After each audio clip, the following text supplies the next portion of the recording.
নমস্কার বন্ধুরা, Supriti's lifestyle and কবিতা চ্যানেলে সবাইকে অনেক অনেক স্বাগত। আশা করি সবাই খুব ভালো আছেন। আজ আমরা চলে এলাম নতুন ভিডিওতে। অনেকটা রাত্রি হয়ে গেছে, তবুও ঘুম আসছে না, মানসিক টেনশনে থাকি। অনেক দিন হলো বাবার বাড়িতে রয়েছি, অনেক কয়দিন শ্বশুরবাড়িতে এর মধ্যে গিয়েছিলাম, দুদিন ঘুরে এসেছি। কেননা একা একা ভালো লাগে না, সময়টা ভালো কাটে না, খুবই মন খারাপ হয়ে যায়। সেই জন্য আবার বাবার বাড়িতে চলে এলাম। বাবা খুবই অসুস্থ, আমি থাকলে বাবা আরও মন খারাপ করেন এবং ঘুম আসেন না। এদিকে বাবা একটা মানসিক টেনশনে থাকেন, আমার কথা ভেবে ভেবে শরীর মন খারাপ করে দেন, আর আমারও শরীর খুব খারাপ হয়ে যায়।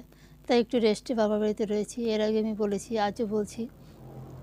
আজ হচ্ছে 25শে ডিসেম্বর, বড়দিন। সবাইকে বড়দিনের অনেক অনেক প্রীতি ও শুভেচ্ছা। তো আজকের দিনটা আমার খুবই খারাপ কাটছে, খুবই খারাপ লাগছে। কেননা প্রত্যেক বছরই হাজব্যান্ড আমাকে নিয়ে 25শে ডিসেম্বর কোথাও না কোথাও ঘুরতে যান।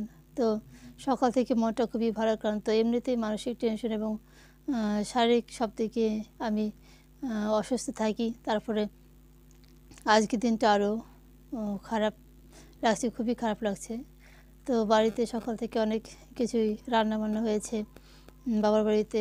তারপরে আজকে ভাইয়ের ছুটি আছে, ভাইয়েরা হচ্ছে স্কুল টিচার, তারপরে একজন হচ্ছে পোস্টাল অফিসার। সবাই আজকে বাড়িতে রয়েছে।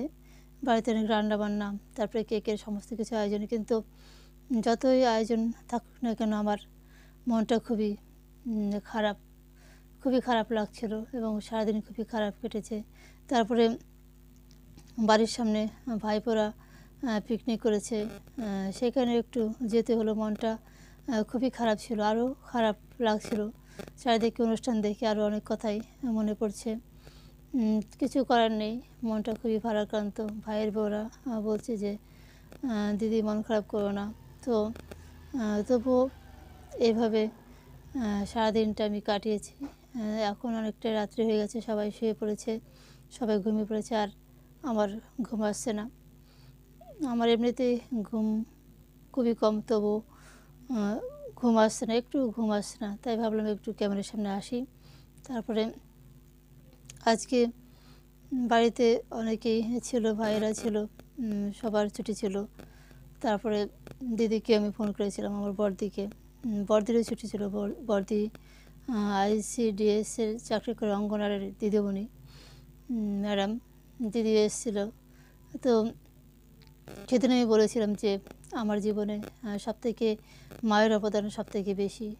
আমার এই খারাপ সময়, অর্থাৎ আমার এই বিপদের দিনে আমার মা সবসময় আমার পাশে ছিলেন। তো এর আগে আমি বলেছি মায়ের অবদান তো আছেই, তার পাশাপাশি আমার বড়দির অবদানও কম নয়, যথেষ্ট অবদান রয়েছে। তো আমার এই খারাপ সময়ে সব সময় আমার খোঁজ খবর রাখেন আমার দিদি। আমার দিদি মায়ের মতোই, মায়ের বড় দিদি হচ্ছে মায়ের সমানই, মায়ের মতোই। আমার মা আমাকে আগলে রেখেছেন এই কদিন, আমার খুব যত্ন, তারপরে আমার দেখাশোনা করছেন। বাবার বাড়িতে রয়েছি, আমি কখন কি খাবো না খাবো সেটা তো খেয়াল খবর সবসময় রাখেন। তার পাশাপাশি আমার দিদিও কম নয়, আমার বড়দি। সব সময় আমিও যদি ফোন করতে ভুলে যাই তো আমার দিদি আমার খেয়াল খোঁজ খবর সবসময় রাখেন। আমি সকালে ব্যস্ত থাকলে কিংবা ফোন করতে মনে না থাকলে দিদি ফোন করেন। তারপরে সকালে বিকেলে দিনে কতবার ফোন করেন তার হিসাব নেই। তারপরে শুধু ফোন করে না, আমার এই খারাপ সময়ে সবসময় আমার পাশে ছিলেন আমার দিদি এবং এখনও আছেন। আমার কী লাগবে না লাগবে শুধু খোঁজ খবর করা নয়, আমার কী লাগবে না লাগবে, আমাকে কীভাবে হেল্প করবে, সবসময় আমার দিদি আমার পাশে থাকে। আর আমার দিদির ছেলেও, ও আমার জন্য কতটা করেছে সেটা আমি ভাষায় প্রকাশ করতে পারবো না। আমার তো নিজের ছেলে মেয়ে নেই, নিজের সন্তান নেই, আমি আমার ছেলে মেয়ে নেই হয়। তো আমার ছেলে মেয়ে থাকলে এতটা করতে কিনা সেটা আমি বলতে পারবো না। কিন্তু আমার দিদি ছেলে আমার জন্য অনেক কিছু করেছে, সেটা আমি ঋণ হয়তো কোনো দিন শোধ করতে পারবো না।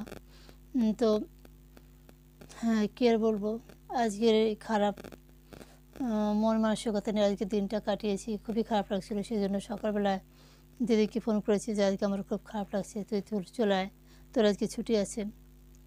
আমার মনটা এতটাই খারাপ ছিল সকাল থেকে। 25শে ডিসেম্বর আমার জীবনে অনেক বড় একটা গুরুত্বপূর্ণ দিন।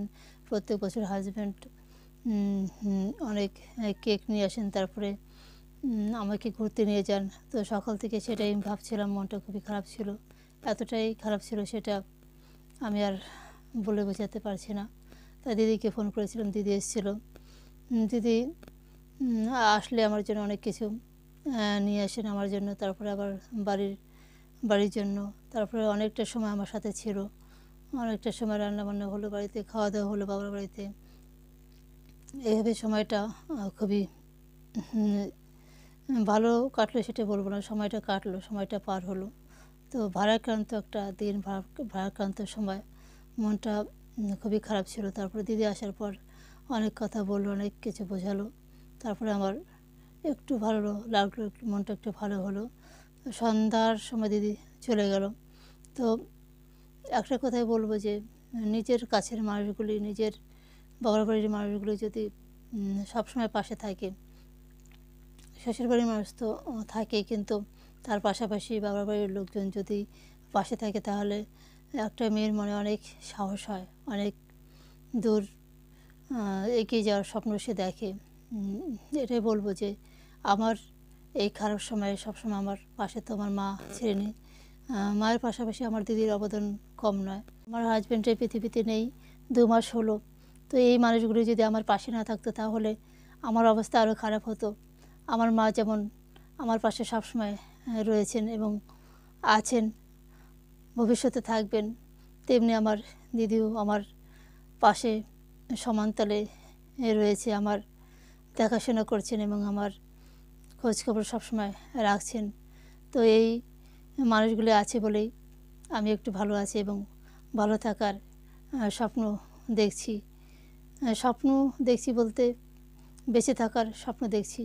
হয়তো এই মানুষগুলি আমার পাশে না থাকলে বাঁচার কথা ভাবতাম না, সামনের দিকে এগিয়ে যাওয়ার কথা ভাবতাম না। এই মানুষগুলি আমার পাশে আছে বলেই অনেক কিছু ভাবছি, অর্থাৎ আগামী দিনে একটু ভালো থাকার স্বপ্ন দেখছি আর নিজের পায়ে দাঁড়ানোর একটা স্বপ্ন দেখছি বা চেষ্টা করছি। যেমন বর্তমানে আমি একজন স্কুল টিচার, এইসব মানুষগুলি আমার পাশে রয়েছে বলেই আমি সামনের দিকে এগিয়ে যেতে পারছি এবং বাঁচার স্বপ্ন দেখছি এবং আগামী দিনেও ভালো থাকবো এবং ভালো থাকার চেষ্টা করব, সেই আশা নিয়ে এগিয়ে চলেছি। তো বন্ধুরা, ভিডিওটা এখানেই শেষ করব। সবাই ভালো থাকবেন, সুস্থ থাকবেন এবং আমার চ্যানেলে নতুন হলে অবশ্যই চ্যানেলটাকে সাবস্ক্রাইব করে আমার পাশে থাকবেন। ধন্যবাদ সবাইকে। শুভ রাত্রি।